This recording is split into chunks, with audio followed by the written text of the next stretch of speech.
Siya, wanted na yun. May kaso drug trafficking.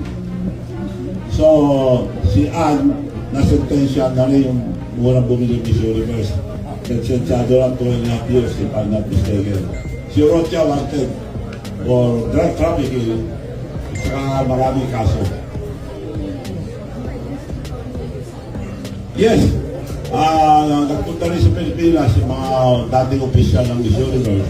At sinabi mo na gusto kong bilhin. Mabibili pero marami kami dadaanan dahil sinabi niya na maraming kaso. So, I think ang may hawak na Miss Universe na yun, yung mga tiyo-kapangin na lang.